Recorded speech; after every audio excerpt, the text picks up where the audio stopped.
അപ്പോൾ നമുക്കൊരു പാട്ട് കേൾക്കാം. അപ്പോൾ വടകരയിൽ നിന്ന് നമുക്കൊരു പാട്ടും കൂടി നമുക്ക് കേൾക്കാം. നമസ്കാരം, എന്താ പേര്? ഹരിത രാജ്. ഹരിത രാജ്. ഹരിത രാജ് എന്താ ചെയ്യുന്നത്?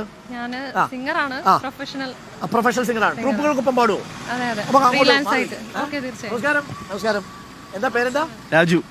മകളാണ്. എന്ത് ചെയ്യുന്നു? ഞാൻ ഓട്ടോ ഓടിക്കുന്നു. എവിടെയാ?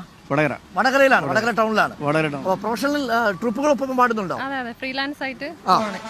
ട്രൂപ്പുകൾക്കൊപ്പം പാടും. ഓക്കെ. അപ്പൊ ഹരിത അല്ലേ? അപ്പൊ എങ്ങനെ അറിയപ്പെടുന്നത് ഗായകർക്കിടയിൽ? ഹരിത രാജ് എന്നാണ് അല്ലേ? ഓക്കെ. അപ്പൊ ഹരിത എന്തു മുതലേ പാടി തുടങ്ങിയത് ഈ പ്രൊഫഷണൽ ട്രൂപ്പുകളിൽ? കുറെ കാലമായോ? ഞാനൊരു 2000 ചെറുപ്പം മുതലേ പാടുന്നുണ്ട്. പക്ഷെങ്കിലൊരു എന്താ പറയാ, ഭയങ്കര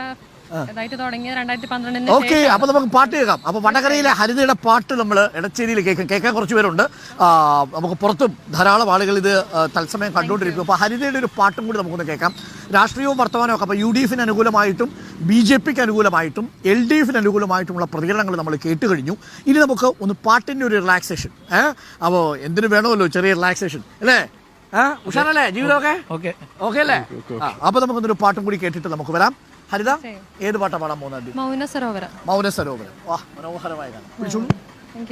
ഞാൻ പിടിച്ചോളാം.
വേഗമുയർന്നു കനകാങ്കുലിയാൽ തമ്പുരുമീട്ടും സുരസുന്ദരിയാം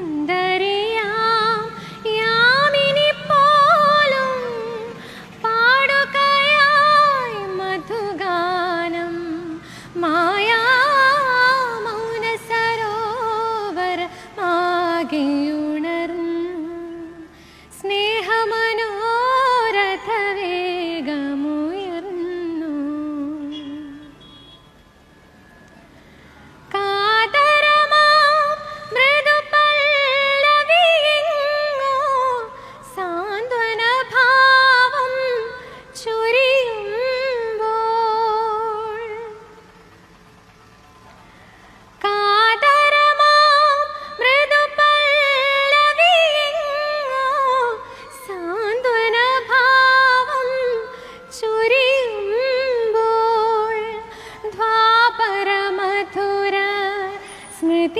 സ്മൃതികളിലാരോ മുരളികയോതുമ്പോ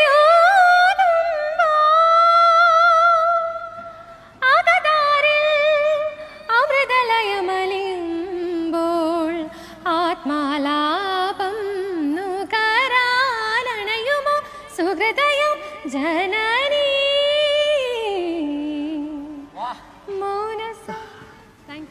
അഭിനന്ദനങ്ങൾ. അച്ഛൻ അഭിനന്ദനം, മകൾക്കും അഭിനന്ദനം. ഹാപ്പി വിഷു. നോക്കൂ, നമ്മളെ പാട്ടിങ്ങനെ കേട്ടോണ്ടിരിക്കും. യഥാർത്ഥത്തിൽ ഇത് തെരുവോരത്തിരുന്ന് കേൾക്കേണ്ട പാട്ടല്ല.